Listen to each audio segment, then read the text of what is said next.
Good morning, everybody. You're probably like, what was that video about? Did y'all have a good Easter? You know what? You guys are going to have to move over this way. That way it looks on the camera like I'm looking straight all the time. Instead of, I noticed at the Easter video, everybody was over here. So on my video, I'm over here preaching the whole time. I was thinking maybe this week we'd all go over here so it'd even it out. How is everybody today? I don't know about you, but I am whooped today. We had an amazing ride yesterday. We rode down to the Rattlesnake, and man, it was cold, and I was wet, and I got home last night, and I took a nice hot shower, and my electric blanket has this like 10-hour cycle on it, so if I don't shut it off, I just turn it on, and 10 hours later it'll shut off. Well, I got home and my electric blanket was still warm. I was like, I'm taking a nap. So we were planning on going to the movie. We're supposed to go to the movie at 7:30, and I set the alarm for 6:45. And next thing you know, the alarm goes off. I get up. It's sunny out. I'm like, I got to get ready for the movie. Go out and get on my bike, get ready to go to the movie, and I realized it's morning, and I had slept all night.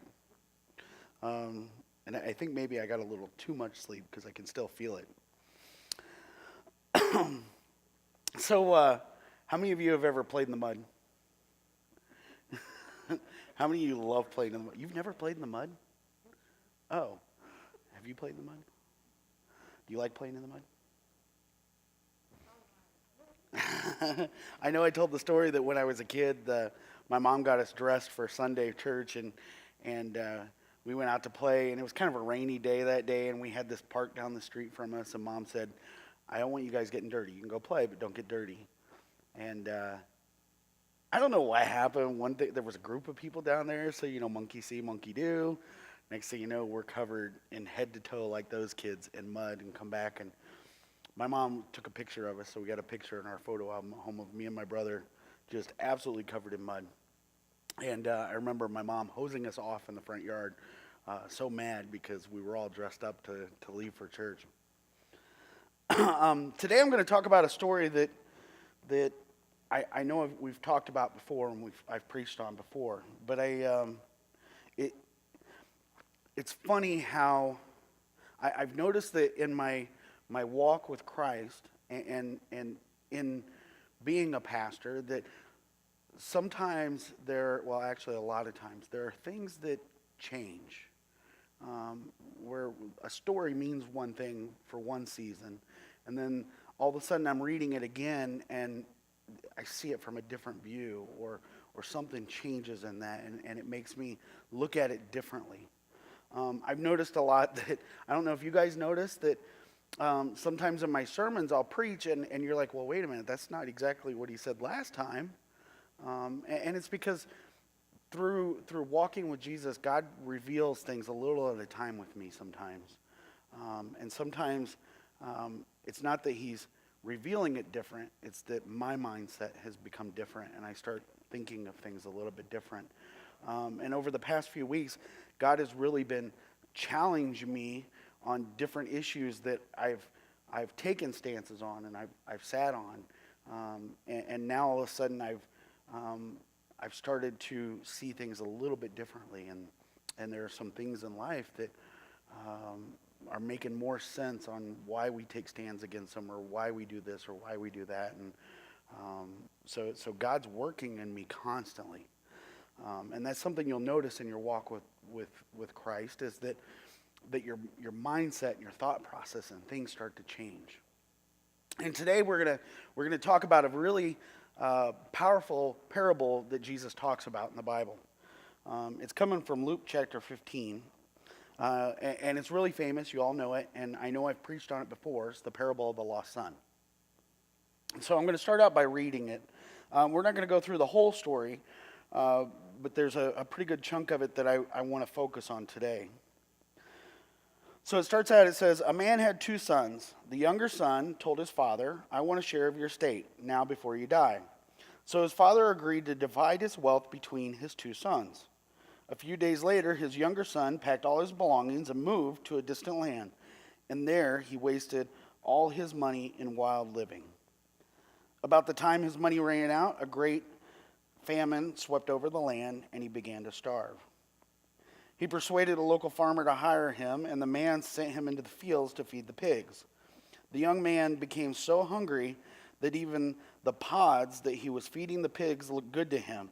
So no one gave him anything. But when he finally came to his senses, he said to himself, "At home, even the hired servants have food enough to spare, and here I am dying of hunger. I will go home to my father and say, 'Father, I have sinned against both you and heaven, and I am no longer worthy of being called your son. Please take me on as your hired servant.' So he returned home to his father, and while he was still a long way off from his father's house, his father came running to him. Filled with love and compassion, he ran out to his son, and he embraced him, and he kissed him. His son said to him, 'Father, I have sinned against both you and heaven, and I am no longer worthy of being called your son.'" At the beginning of this story, we've always talked about this story. You're all familiar with the prodigal son story, right? And we've always looked at it as, even I've said that I'm a prodigal son. I lived a wild life.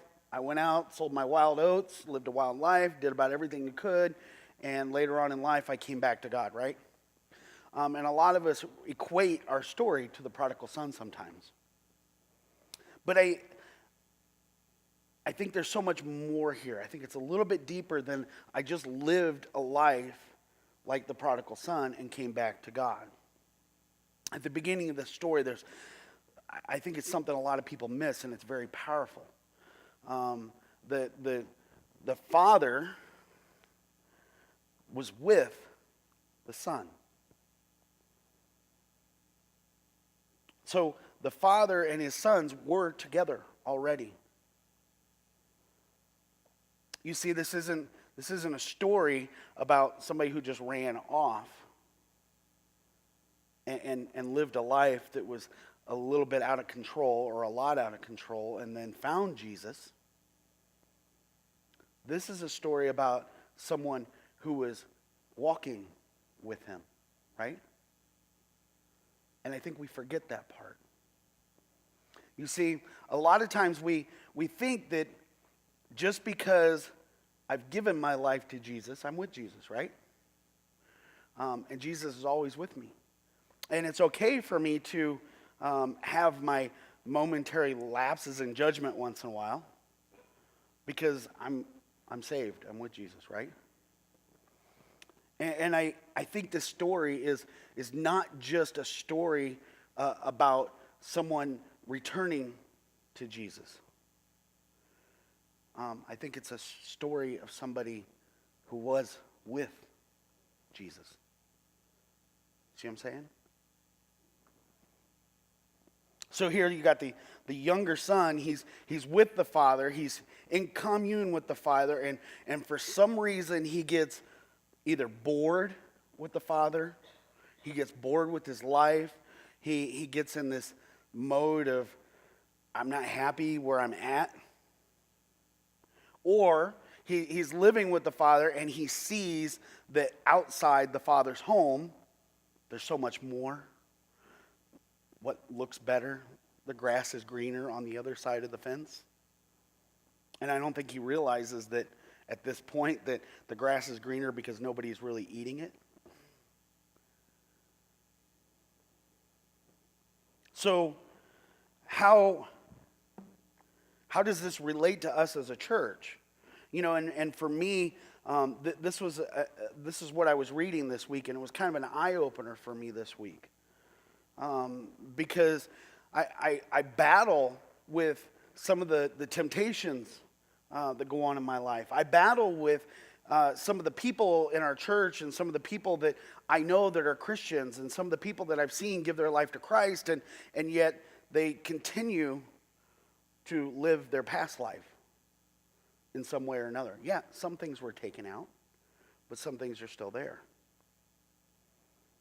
And I've always had this question in my head of, I've believed that once I gave my life to Christ, I'm saved. That's all I needed.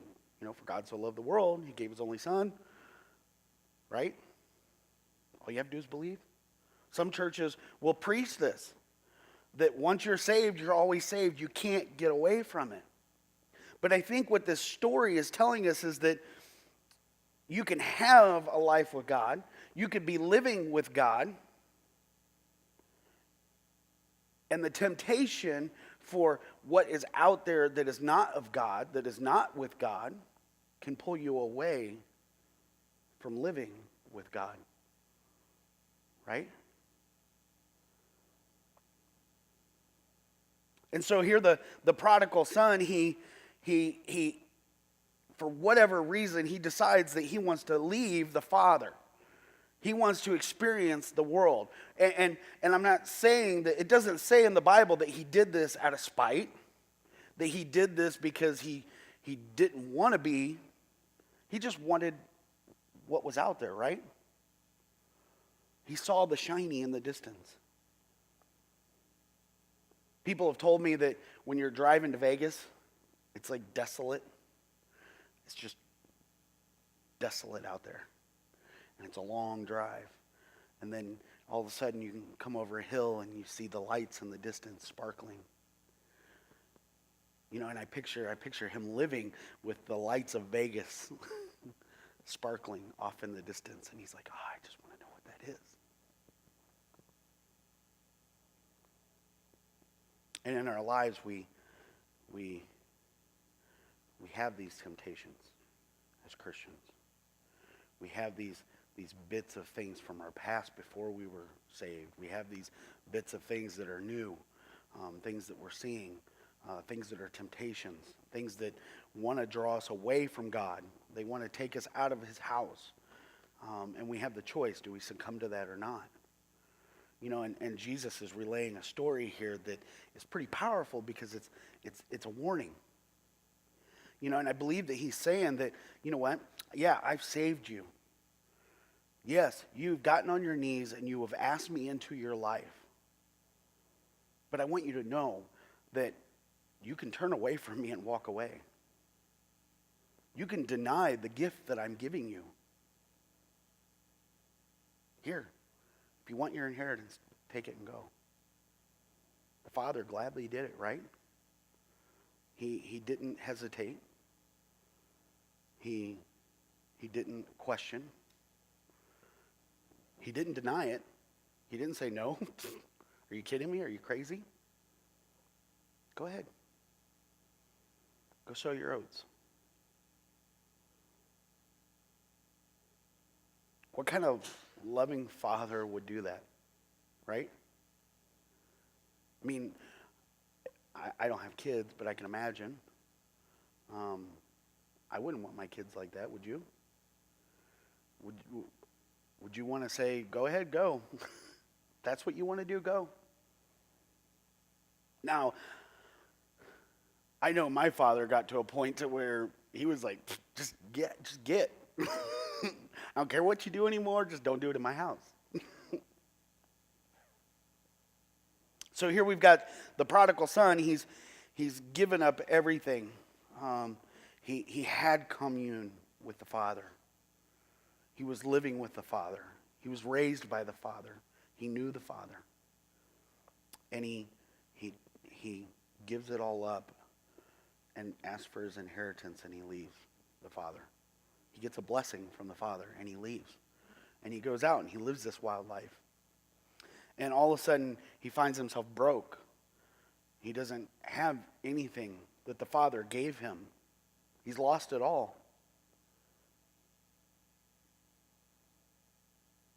And then all of a sudden, he finds himself in a place where he's living in pigs.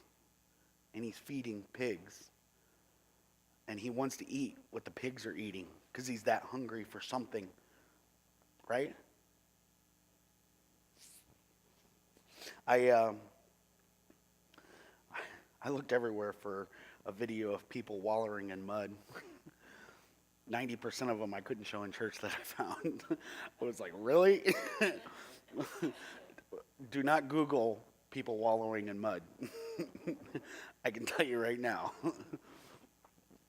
That was probably the cleanest one I could find. Not really clean, but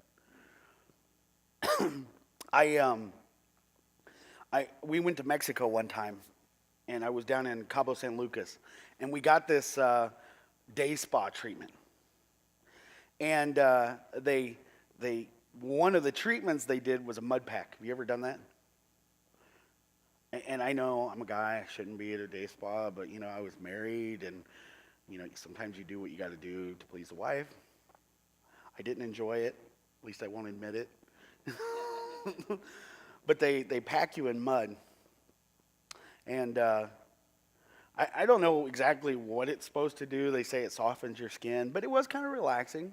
And I don't know what was more relaxing, the mud or the muscle-bound guy that was massaging, which was kind of awkward, but relaxing at the same time. Was really weird. I'm not going to go there. And then when we got back to Colorado, her family owned a cabin down by have you ever heard of hot springs? You guys know what hot springs are? Well, there's this hot springs down in southern Colorado that we went to these hot springs. And the one thing you notice about most hot springs is they stink, right? I mean, they absolutely reek like rotten eggs. Nasty. Well, this one hot spring was a bubbling mud bath hot spring. And they imported this dirt for the mud that they would put into this hot spring. It was like a big hot tub pool thing that bubbled up, and you get in it. And I got to tell you, I think the mud they brought in was from the feedlot out here. Because it was nasty. I mean, I'm sitting here going, really? You want me to get in this? And my wife's like, oh, you're going to love it. You're going to love it. I mean, the hot springs, there hundreds of people in these little pools. I mean, it was just everywhere, people in these pools. And I'm going, why? It stinks. It's nasty. It's gross. And so next thing you know, there's all these people. I can't look bad in front of everybody. So next thing you know, I'm in this hot mess of mud, like a hot tub full of mud. It was just weird. And the one thing I noticed was that after about 15 minutes of sitting in this mud, the smell kind of went away. And either you got used to it or it just wasn't so bad. I thought maybe the sulfur had burnt my nose so bad that I couldn't smell anything anymore. But the smell went away. And the longer we sat there, the longer I was like, it kind of feels nice. Start wiggling around the mud and enjoying the mud. And it's like getting in all the places, and it's like just warm and embracing. And I picture this. I picture this prodigal son bathing with the pigs in the mud. At first it's probably kind of disgusting, right? It smells disgusting. It's gross. I can imagine how bad he wants to get out of that. And as I started thinking about this story and how it relates to some of our lives and some of the things we go through, we may be going to church, we may be walking with Jesus, but there's this dirty mud pit over here that's kind of enticing because that's where everybody's at. That's what everybody's doing. And it stinks, and you're like, there's no way. I don't want anything to do with that. I'm following God. God doesn't want me living with pigs, right? God doesn't want me over here. God doesn't want me doing this. And it's easy at first. It's easy because it's got a smell to it. The thought of living the life you lived before you came to Christ, after you've lived with God for a while, is just not imaginable. And somehow slowly you kind of get sucked into it. And I think where even I battle with it is that we justify it. We say, it's okay. I'm not who I used to be. I'm not who I was before. I can handle it now. And the stench starts to go away. Right? Even though we're slowly dipping our feet into the mud, and we're crawling into the mud and the stench and the filth. So at one point, just like for me, the thought of a spring, just driving through town was like, we're staying here? I don't want to get out here. And it's enticing. So as a Christian, sometimes you don't even realize that you're turning your back on Jesus. Sometimes you don't even realize that you're walking away from what you sought so dearly, what you needed so dearly, what you were on your knees up here begging for. You're slowly walking away from it.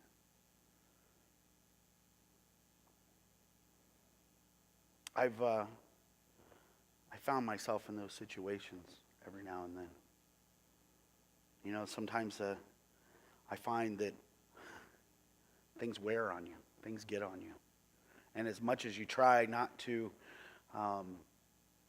let life bring you down, sometimes life will weaken you, right? The things that we go through. For me, I have a hard time. I have a hard time with what people say about me. And part of that's my self-conscience. I'm probably I am a very self-conscious person. I may not seem like it. I may seem confident all the time, but I'm not. One of my biggest fears is the fear of rejection. I fear rejection big time. And for me, all my life, that fear of rejection led me to follow the crowd. So I wouldn't be rejected, right? It led me to get into hot springs that were nasty and filled with probably manure-filled mud. I can imagine that the guy who owned the hot springs was like, let's see what we could put in here and see who would still get in there. Right? I swear, it had to have some kind of dung in it because it was gross. But sometimes, the devil will take this fear, whatever it is in your life, this fear, for me, the fear of rejection, the fear of lack of money, the fear of loss of a job, the fear of health, the fear of everyday life, the things that you're going through, and he will use that against you. And for me, he's always used that fear of rejection to draw me into things that were unacceptable to God. And somehow he would work through me to make me feel that it was acceptable because I was with these people. And sometimes I've justified that it's acceptable because I'm with Christian people. You ever been there? And see, it's really hard for me because God doesn't work on me in the moments before I do it. God doesn't work on me while I'm doing it. You see, the prodigal son, the father let him go. The father said, go ahead, go. Here's you some money. Enjoy the trip, right? And the son went. You see, God doesn't really start to work on you until after the fact and you come back.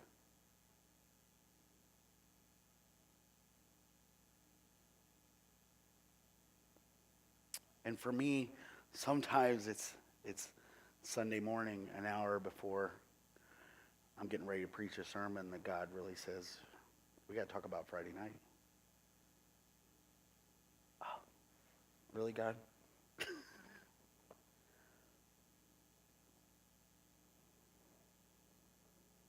Sometimes that fear of rejection and the loneliness can cause me to justify something else and walk away. And I stand here. I'm probably one of the top worst preachers in history because I'm as messed up as anybody else. And I'm not afraid to admit it. I'm messed up. I'm a messed up man. I've got a messed up sixth sense of humor sometimes. Okay, a lot of the time. I say some of the crudest things that, it's bad when your friends look at you and go, okay, the line was here.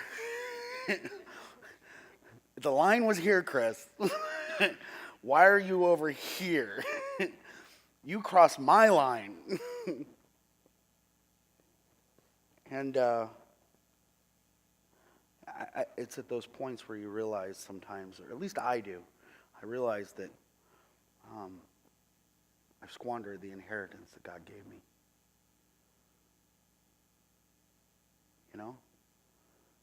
I'm still the prodigal son. This isn't a story of my past. The prodigal son isn't a story for just people who are coming to Christ. The prodigal son is a story for people who are living with Christ, right? We notice at the end of the story that the prodigal son was like, man, even the servants of my father get fed better than these pigs I'm wallowing with. They're treated better. They live better. And sometimes it takes that walking away to realize what you had, right? So he decides, I'm going to swallow my pride. Can you imagine how much pride it would have taken to go back? To stand before his father and say, you know what? I screwed up. Sorry. And for me, the fear of rejection, can you imagine? Not knowing. I mean, his father could have looked at him and said, seriously? Who are you? I don't know you anymore. You're dead to me. My son died. I gave him the money. I paid him off. He left. But see, in the story, what's the father do? The father doesn't sit on his front porch, rocking back and forth in a chair, watching him come up the road. The father sees his son coming from a long way off, and he runs to him.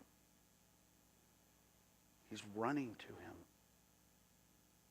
How many of you would do that to your kid? How many of you could forgive that easy? And can you imagine what he looked like?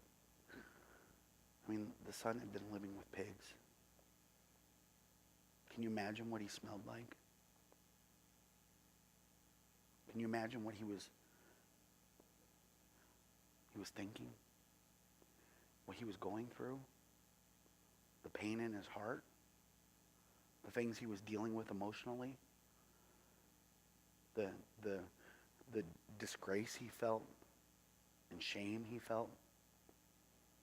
And I picture him walking down the road to his father, probably not even seeing his father because his head's down and he's going, what am I going to say to my dad?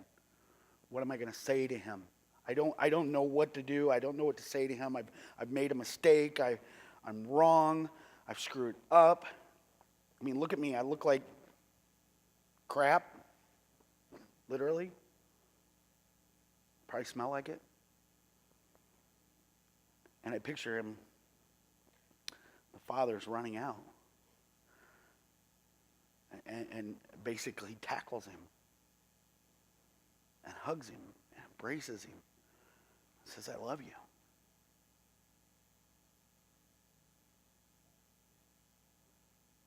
And a lot of us as Christians, we're at that point. Some of us are constantly at that point. And I think part of growing as a Christian is the understanding that God's going to let you go. He's going to allow you to go. He's going to allow you to justify your sin. He's going to allow you to justify your lifestyle. He's going to allow you to justify that, hey, this makes me feel better at this moment because of what happened. Right? I'm there. I'm with you.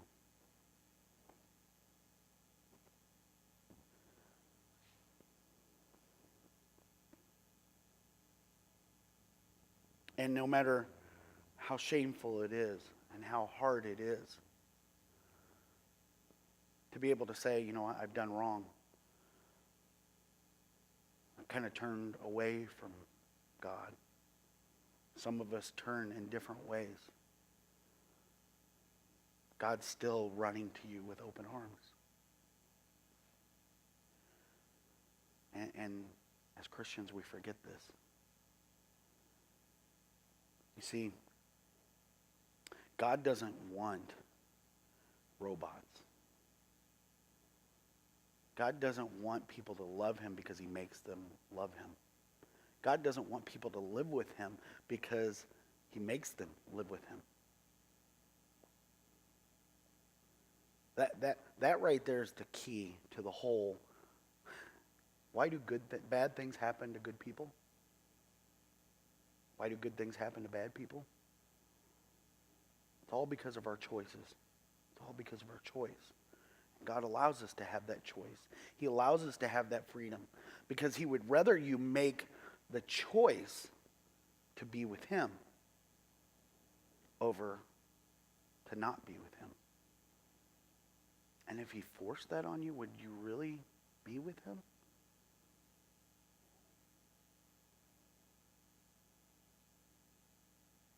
Those people that are yoked into slavery, they're not slaves because they like the work. They're not slaves because they love their master.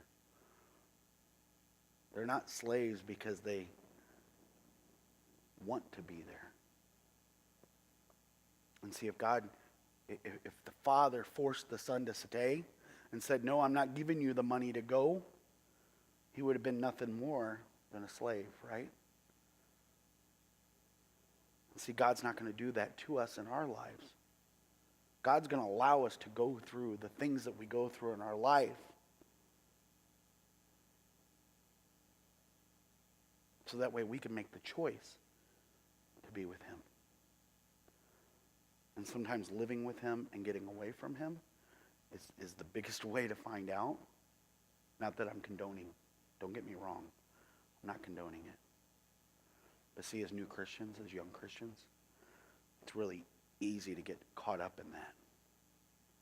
It's really easy to justify these things. And those things sometimes feel good, right? And the longer you sit in them, the smell goes away. I quit smoking for 4 years. And it was really weird because suddenly I could smell cigarettes on people. And it didn't matter how much you covered it up, I could smell it. You know, it was always there, that smell. And it didn't matter how much gum you chewed, how much cologne you put on, how much mouthwash you pour in your nose. You still had that smell on you. And see, that's what sin does to us. It doesn't matter what the sin is. You can try to come to church and cover it up. You can try to hide it. But the people who aren't living in that sin can smell it on you. Right? You can tell. You can tell that that's there. You can't hide it.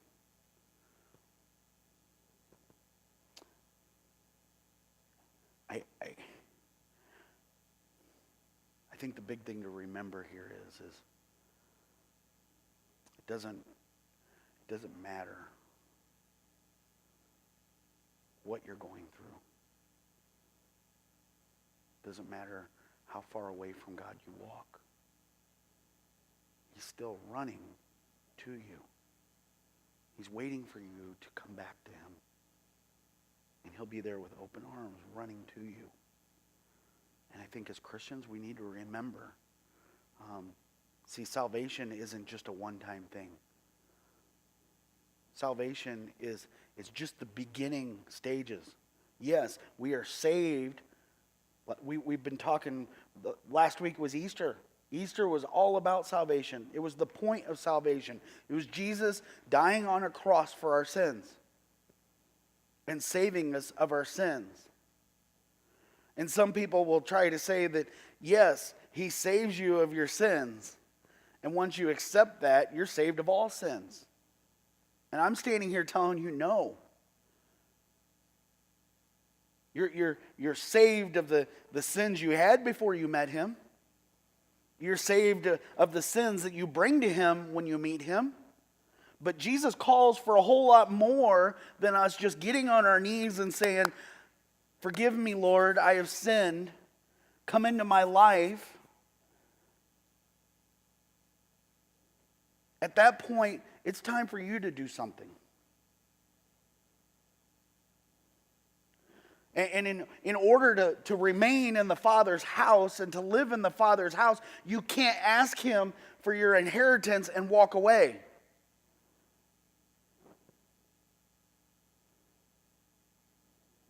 Or you're going to end up living with the pigs.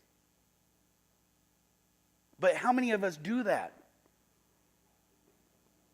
How many of us come to church on Sunday, and on Sunday we're here and we're on our knees and we're talking to God and we're saying, I screwed up again this week.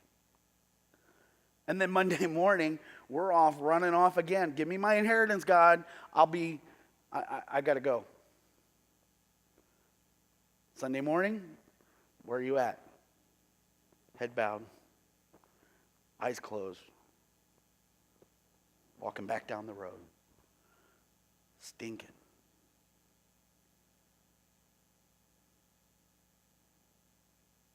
The good thing is, we've got a Father that loves us. He loves us so much that he forgives us. And as Christians, we've got to take these things that we learn. See, I'm one of those people that I learn from my mistakes. Sometimes I have to make my mistakes over and over again to finally learn from them. They really have to hurt. But I learn from my mistakes. I'm what you call a kinetic learner. I'm not somebody who could read it or be told it and learn it. I'm somebody that I have to physically go through it in order to learn it, right? How many of you are like that? You know, I know there are some people that can open up a book and read it and be like, oh my gosh, my life's changed. For me, I read it and go, oh, that sounds kind of cool. And then all of a sudden I go through it and then I'm like, oh, now I get it.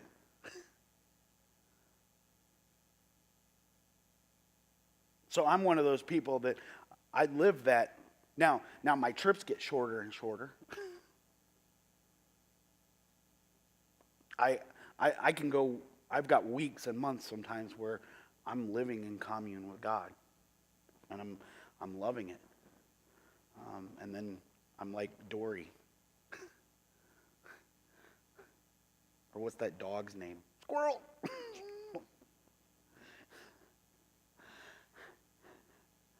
I don't know, I just love that movie. Squirrel! But you see, I think sometimes there's a freedom in that we get comfortable with, knowing that we can always turn back to God.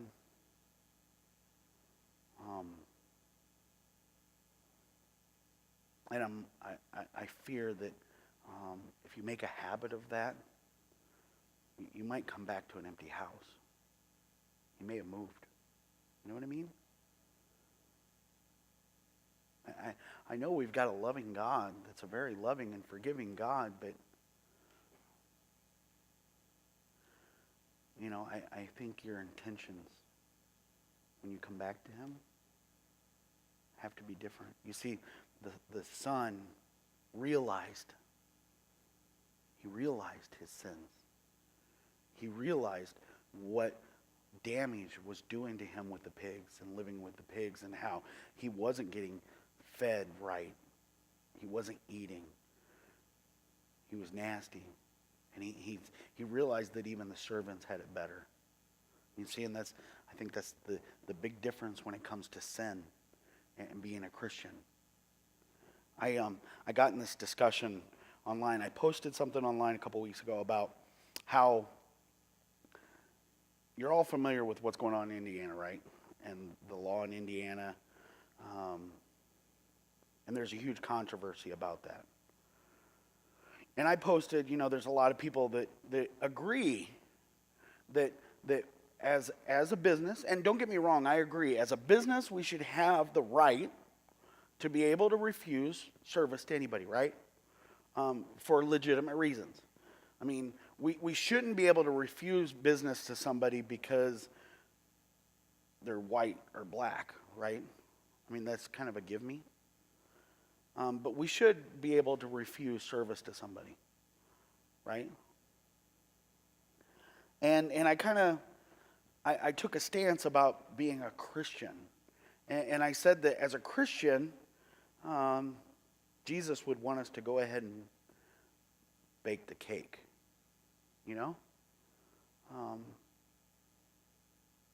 And I know that there's a whole lot more to it. But I wasn't getting into the political or the business end of it. I was looking at as a Christian, what's the most loving thing to do? And I had a lot of people saying, you know what? Jesus wouldn't bake the cake.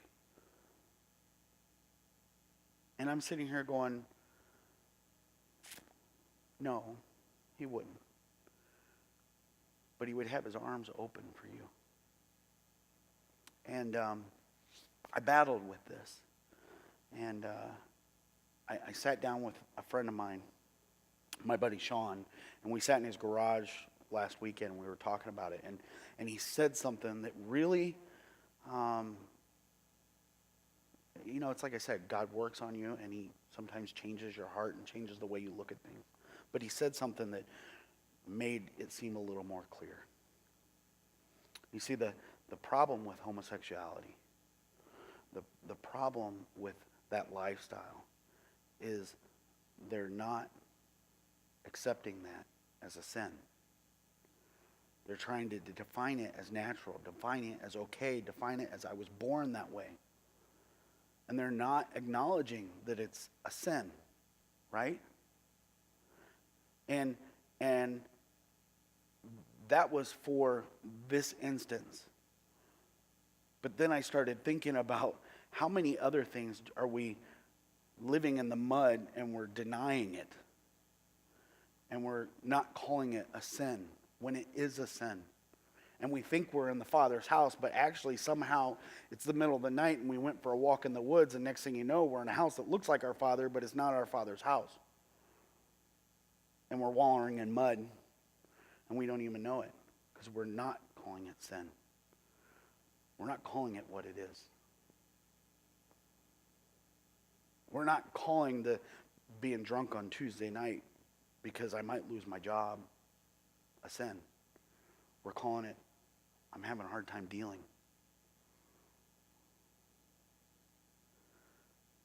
We're not calling it a sin because I talked about the man over here to my friend and started a rumor about this person.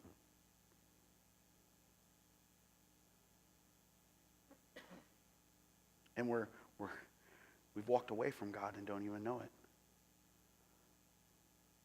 Because we fail to identify it as sin. And yeah, if this person identified it as sin and they asked for forgiveness and they worked through it with God, yeah, he'd probably bake them a cake. But he wouldn't want them to live that lifestyle. He wouldn't want them to continue living in sin. And this isn't just a homosexual thing. This is everything. This is the Christian life. We've all got sin. And the worst part about it is a lot of us have sin that we're not calling sin. We're justifying it. We're saying it's okay.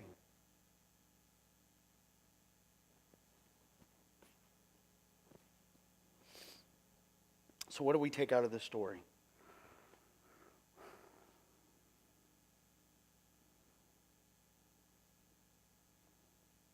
I'm not going to stand here and tell you that living this lifestyle is okay.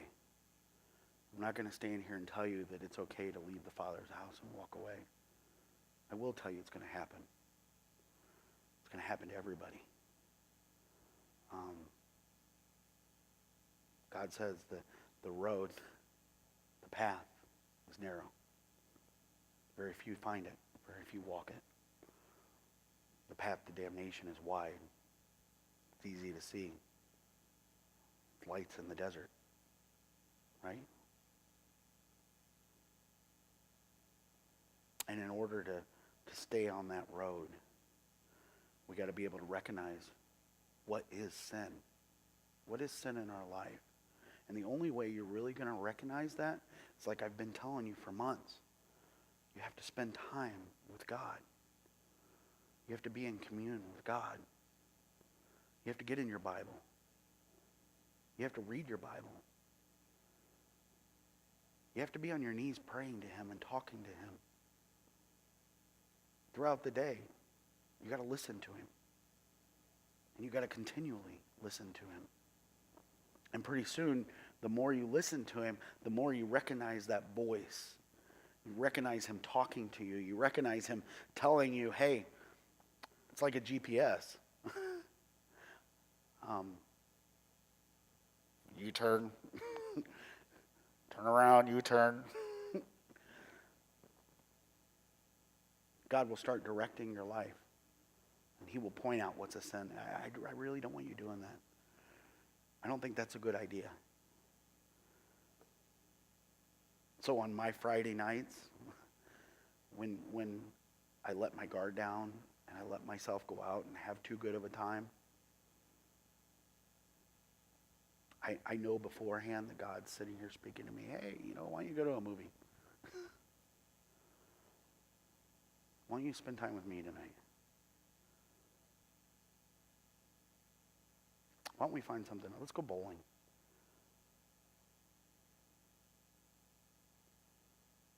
And it's in the listening to that voice and obeying that voice is how we find ourselves not living in the mud. And the only way we're ever going to do that is to spend time with him and get to know him. I'm at a point now where if Wes calls me, I know his voice. I know I don't have to look at caller ID to know Wes's voice over the phone. I know Matt's voice over the phone. Don't even have to know the number.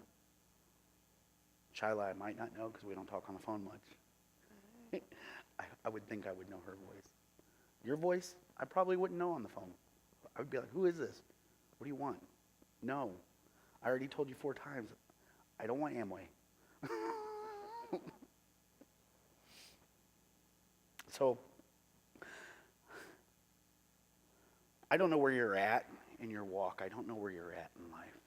But sometimes there's troubles and there's things in our life that are going to come and go that's going to make us feel like some of those things from our past are tempting and some of those things that we're trying to stay away from are okay. But if you listen to God and you live with God and you commune with God, He's gonna shelter you from that. He's gonna take care of you through that time. And if you put your faith in God, you're gonna make it through that storm of life. And only God can get you through that storm. Alcohol's not, right? I don't mean to pick on alcohol. That was just the first word that came out. But these things that we put in the place to try to make us feel better about it. Some people, I've got friends that smoke pot because I could be on drugs. I could be on medication. It works just like Ritalin for me. Well, yeah, but you're using that to cover up the issue. And if you allow God to deal with that issue, if you allow God to have that, I guarantee it's going to work off a whole lot better because you ain't going to end up over here in the mud.